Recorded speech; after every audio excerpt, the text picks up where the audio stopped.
Geeks and Gamers, Matt Lemke here at Gen Con, the Paizo booth with Jason Bulmahn. Bulmahn, yes. Bulmahn. Well, it's good German. Yeah, no, it is. Yeah, if you ask my grandmother, it would be Buhlman. But I just say Bulmahn. As most Americans probably do. Yeah, no. And we're going to chat about largely his job, because I just interviewed Eric and he talked about all the product in the world. So, well, actually, not too long ago, you kickstarted your own game. I did, yeah. No, that was for, I have a private game imprint called Minotaur Games. Buhlman, Minotaur.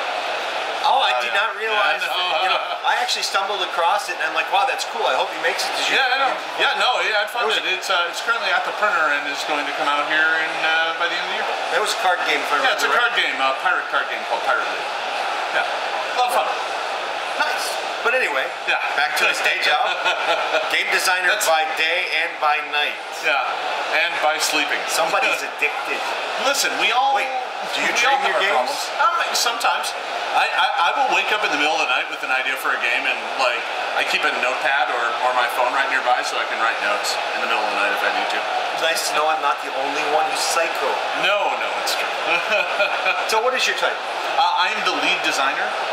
That means that I am the one in charge of the role-playing game and all of the primary books for the role-playing game. So you're kind of like the line editor for the mechanics. Yeah, I'm the guy. I mean, I was back in the very early days of the Pathfinder role-playing game. I was the only person, and I had help from a lot of the staff, make no mistake. But I was the one who basically wrote the core rule book and a lot of the advanced player's guide. And I didn't know you worked here though. Yeah, no, I've been with Paizo now 11 years. So I was with them back in the magazine days. I got hired as the managing editor of Dragon back in 2004. And I was with the magazine through its end. And then we changed gears and launched the Pathfinder Adventure Path. And during that period of time, I started tinkering around with the 3.5 rules just for fun. And when it came, just for fun. No, literally it was just for fun at first. I was just kind of like, these rules are about to be abandoned. No one's going to do anything with them. I could make a PDF of alterations to the game and fix up the things that I see are as problems, and maybe sell it, make a couple bucks. But Paizo had to make a decision about what to do with 4th edition. We hadn't seen the rules yet, and I floated it out there that hey, I've got a half-written role-playing game that is based off 3.5, and a week later, I was the lead designer of the Pathfinder role-playing game. What a lucky guy. So that happened. And now you're you're also the in-house DM, right? I mean GM. Well, I'm one of them. Where I started. No, it's fine. Don't worry, I still slip up like that all the time too. No, I'm one of many. James runs games, Eric runs games, I run games, Wes runs games. Everybody runs games now and again. I have a Monday night group that I play with at home that has Eric in it, but otherwise it's just local gamers, right? Just so that I get perspective outside of our office, right? When you work with a lot of game professionals, they've all seen it all before. The old tricks are, all the tricks are old and used to them, right? Nothing's kind of new and shiny. So it's really refreshing to me to play with people that aren't really that familiar with the game and with its mechanics, and that allows me to kind of get a fresh perspective and a fresh take on some of the old tricks and some of the old things that we do. As a GM, then, does that give you two different perspectives, like with the in-house crew, the staff crew? Yeah. They end up. Do you find that they play more character-based style than the outside players do? The outside players work more on like grasping the mechanics better? It's interesting. It really depends on the player, right? And it doesn't matter whether or not they work in the industry or not. Some people in our office are inherently much more interested in developing a very rich character background, and the mechanics take a secondary backseat to them.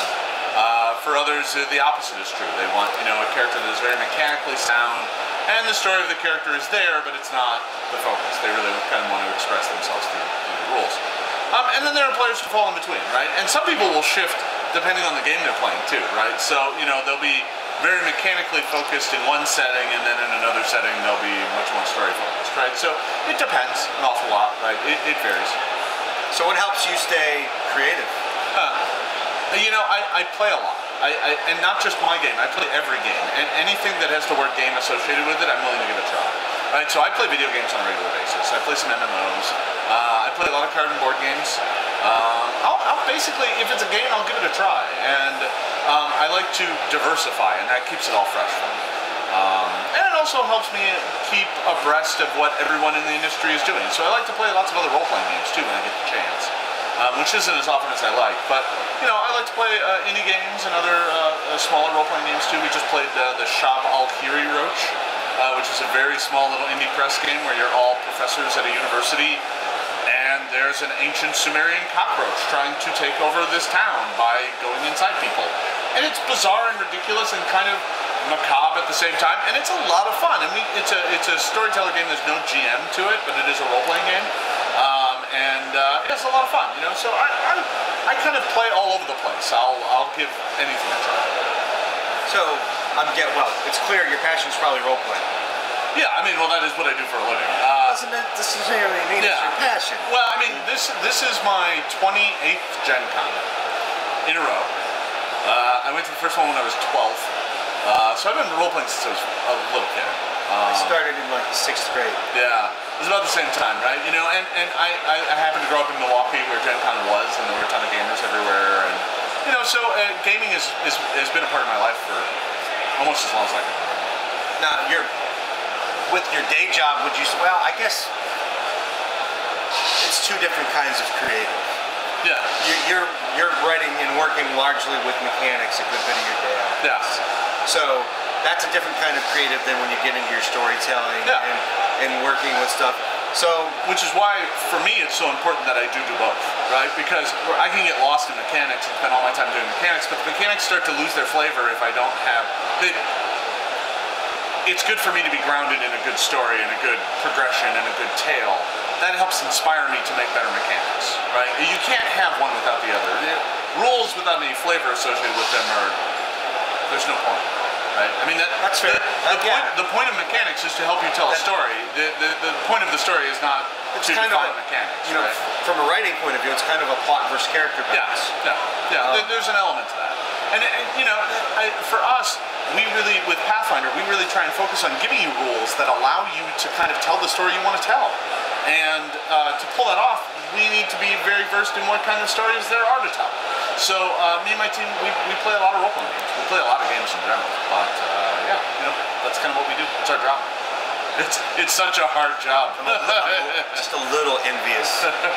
just a little right now. Yeah. Yeah, it's amazing, really. So looking back, what is the favorite project you've worked on so far? It's kind of hard to top Pathfinder. Doing the role-playing game. No, I meant within Pathfinder. Well, but the core rulebook, there's nothing quite like those early days. But if I had to pick beyond that, when we were first learning the ropes of how to make role-playing game books, like one of the first big ones we did was the Advanced Player's Guide, and that book was a huge struggle. We learned a lot of lessons, but we also invented some new things. Archetypes were invented kind of in that book. And those were the early days too, where it was like we were putting this stuff together on a shoestring, like of staff. There wasn't a lot of us. Paizo now has over 50 employees. Back then we were like... That's huge. Back then we were like 25 or something. We were half the size we are now. But we were still trying to do all the things we do now with just half the staff. There were a lot of long hours, but it was a lot of fun. And, a lot of people pitched in, a lot of people helped, and it was great. It was good times. Wow. So, what are your biggest challenges? The game has gotten very mature, right? We're at the point now where the game is mature. It has a lot of rule books associated with it, a lot of other books associated with it as well. So for us, the challenge is to find ways to continue to innovate the game and add new things to it, because obviously we need to keep putting out books. If we stop putting out books, Yeah, you don't that's survive. my job, right? This is capitalism, so... Well, but as a company too that makes role-playing games, you have to keep putting out books. You do. You can't just stop and go, well, that's enough. Not if you want to keep working. Yeah, exactly. But we want to do that in a way that's responsible, right? So we Occult Adventures is a good example of that. We introduce a book that has a bunch of rules and a subset and subsystems, but they're all very insular, right? So you can take this, add it to your game for a while. Maybe it's the whole campaign, but maybe not. Maybe it's only one long adventure arc. And then you can lift it back up, take it right back out, and you don't increase the overall complexity of your game because now you can pick up the next book of components that you want to play around with and put those in as well. And then when you're done with those, you can take them back out. So it allows you to kind of keep your overall rules and complexity at kind of a static level while still introducing new and fresh things to the game. So that's kind of one of the big things we try and do. It's more challenging with each book that comes out because there's so much stuff that's come before. So finding a new ground to explore is a little bit harder with each book we do. So, and that's kind of some of the hardest parts of my job. It's just figuring out what do we do next. Yeah, that would be a monumental challenge, I think. Yeah. And you're right, the bigger it gets, every book that comes out, it gets a little harder because now those are all these things we've done already. Just think about it very simply in terms of bestiary, right? You know, yeah. Bestiary 1 had dragons and medusas and, you know, kobolds and orcs and all the basic monsters. Well, I can't put those in bestiary 2 now, so I need to find different monsters. So, you know, we moved on and we found, kind of not as popular monsters as put in bestiary 1, right? Because bestiary 1 had the most popular monsters we could come up with because we wanted those out right away. And there were some we forgot, and there were areas we could expand. You know, we put out new dragons, and you know, there's a lot of fun stuff in Bestiary 2. But then Bestiary 3 is a little harder still, and Bestiary 4. And we just finished Bestiary 5. And Bestiary 5 was a struggle, right? Because we're at the point now where we are, you know, we've covered a lot of the very classic monsters from mythology and from, you know, Medusas and all of the classic Greek monsters and a lot of classic European myths. So we end up going further afield, right? We start looking at, okay, well, what do they have in Indian myth as far as monsters go? What do they have in South American myth? And in some cases, we find monsters that are very similar, right? Because it's like, oh, well, every culture in the world has been afraid of giant birds, so they all have a giant bird monster. So some of those we end up not doing, but you know, we still find ways to innovate, and we're still pulling monsters in from the adventure path and stuff like that. So Bestiary 5 just went to the printer, and it's got some great stuff in it. But it was harder for us to do, right? So, you know, I'm still very proud of the book. I'm still very excited to see it out. But each one gets a little harder. And that's like it for the whole line. I would imagine, especially that's true with bestiaries. Yeah. Because... well, they're very discreet in that once you've done a monster, you've done a monster. And it's time to do different monsters. Yeah. So we also start innovating. Like, that's kind of, you know, need is the mother of invention, right? You know, we end up to a point where we're like, okay, well, let's make up new monsters. Just whole cloth. They aren't based on myth. They don't come up from an adventure. We just have brand new monsters in this book. And that gives us the opportunity to kind of come up with brand new, fun, interesting monsters that no one's heard of. Make the sandbox bigger. Yeah, exactly. Nothing wrong with that. So. And your sandbox is quite vast. It's pretty big. You know, every day when I think, oh my God, we've put out so many books, I remember that we do only put out 3 books a year. That's not an awful lot. I mean, in the heyday of 3.5, they were putting out a book a month. Right. So yeah, a hardcover book each month. Yeah, and that pace seems insane to me. I mean, in 3 years they put out, you know, more books than we have put out in the past 6, right? You know, so you know, that's a challenge. But you know, we're trucking along. We still got a lot of good ideas in the thing.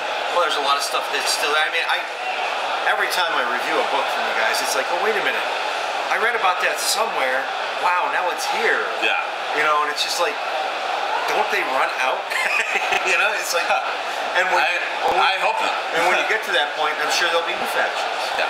Now, what about this as a possibility? Is it possible you make a sister RPG game that's like science fiction based?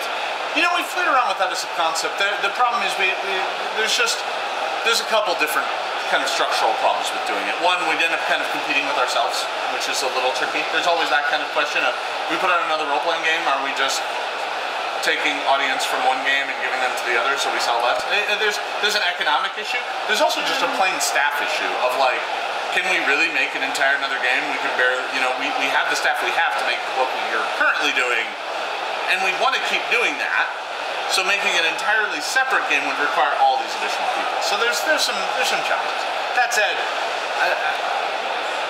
it's something that, you know, some of us have definitely went, oh, we should do that at some point, but we just don't have the time. So we'll see. We'll see. I'll never say never, but right now it's not on our plans. It's a little bit of a bummer. Yeah. A good science fiction game is needed. Yeah. Yeah. I even have a great name for it. So just yet. Almost. Almost. Almost slipped. Give me a beer. No. And a shot. Yeah.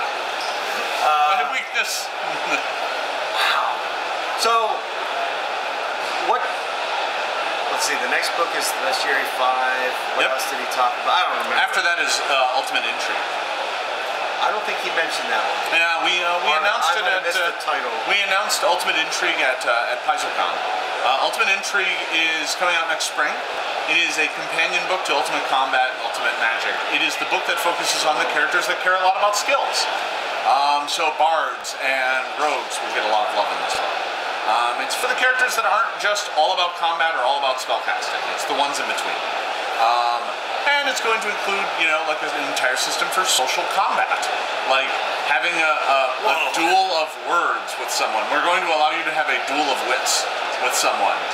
You know, we put in duels for, you know, combat duels and magic duels. Well, we should have a duel of words as well. So the book is going to be really exciting. It has a new class in it called the Vigilante.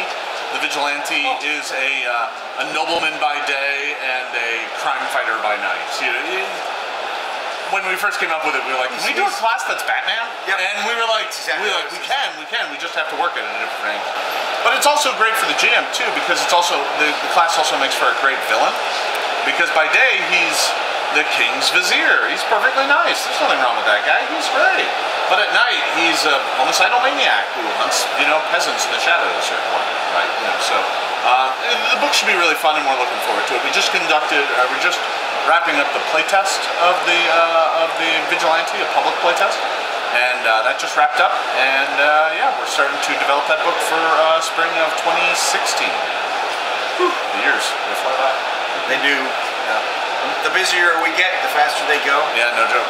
So, in one of your games, what are you currently doing? Well, I have a home game that's called Wings of Ruin, is the name of the campaign. And my PCs are about 9th and 10th level now. So they're about halfway through the campaign. And they've just gotten to, I don't know, do you know Galarian at all? A little, yeah, I mean, they've gotten to the middle of Lake Carthen, which I'm sure is not actually, it's just barely on the map. They started, they're in Nirmathos, and they traveled to the middle of Lake Carthen, an island in the middle called the Isle of Terror. And they're going there to try and find a tribe of kobolds that supposedly live under the island that have been kidnapping people. And I'm not going to say any more because Eric might listen to this. Yeah. Kobolds kidnapping people against 10th level characters. Oh, these aren't ordinary kobolds. Apparently not. These kobolds have class levels. Now, that was going to be the next question. Is it a homebrew or is it... It's a homebrew at the moment. We'll see if I ever do anything. Yeah, well, but it's obviously in Galarian. Yeah. Most people I play with don't use the settings that come with the game. They like to make their own sense. Well, in my case, the setting that comes with the game is a setting that I helped design. So yeah, that helps. So it doesn't feel like I'm using the setting that came with the game. I'm using the setting I helped design. It's yours. And Nirmathos I designed, and parts of, as a matter of fact, a lot of the stuff around Lake Carthen I wrote. So. Oh, wow. Yeah. So you did the fiction for it too? A little bit. So the map I drew. So the map for the world actually started out with a rough sketch that Eric did, which was called the T-shape map. We call it later because he drew it on pieces of paper and he just made a T-shape. Like there were 3 going across and then a couple coming down, and it was T-shaped.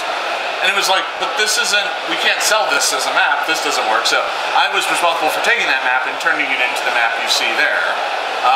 I did the original drawing anyway. We obviously gave it to our cartographer to make nice. So I kind of did the initial design on that, and then we divvied it up into kingdoms. And as we were doing that, we wrote the Pathfinder Gazetteer. It's a very early product in the history of Paizo, and I wrote about half that book. So I wrote the initial write-up for about half the countries. Okay, now I have to ask this. Yeah. Just to make sure I understand correctly, this is only the known world. This is the central part of our campaign. There's actually other continents and kingdoms as well that you really haven't delved into yet. Not deeply. We've done a little bit, but not much. We did do a gazetteer similar to the one we did for this, for kind of the opposite side of the planet, which is called Dragon Empires, which which is That's probably pretty rare now. I don't know if it's that rare, but yeah, it's getting a little harder to find. And then we've got some other continents as well that we're touching on in various products that we have coming out. We like to kind of explore and see what people want, and if they want it, we will give them more. I kind of gather that like with your thinner books. Yeah. I kind of think those are like, let's put our toes in the water. Exactly. It's a way for us to kind of touch a subject without having to dive headfirst. I think it's a good approach. Yeah. It keeps, you know, your players interested between the big hardbacks. Yeah. And it gives them something new if they want something new. Yeah. It works out well. So what's your favorite character class? That's actually a really hard question for me to answer. Primarily because every time I play, I generally, as a rule, try to play something I haven't played before. Do I have favorites? Yeah. I mean, I just finished playing a sorcerer who I took from first level all the way up to 18th. And that was a lot of fun. The character you created actually made that fun, though. Yeah, it was a lot about the character. It was a lot about the character, but the class itself was fun as well. So, yeah. You know, and I've also played paladins, and I've played wizards, and I've played druids, and I've played monks, and I've played, you know, every time I play, I try to make something different, and I kind of like to go, all right, what haven't I played yet? Okay, I'll try that this time. And, you know, sometimes it's only for a session or two, other times it's for, you know, that sorcerer I played for like 3 years. So, you know, I'm kind of all over the place. Just like when I play games, whenever I play characters, I'm kind of all over the place. You don't strike me as the guy with ADHD. No. Our timer's going off. Yeah, it is. So anything you want to add quickly? No, I'm just happy to have had a chance to chat with you and fine folks here at Gen Con, and I hope you have a great show. I hope so too. I hope nothing happens like a broken ankle or twisted ankle. Thank you guys for watching. With any luck, it'll be up tonight if I can buy a hotspot today. Good luck. Thank you. you. It was a pleasure. Yeah, as always.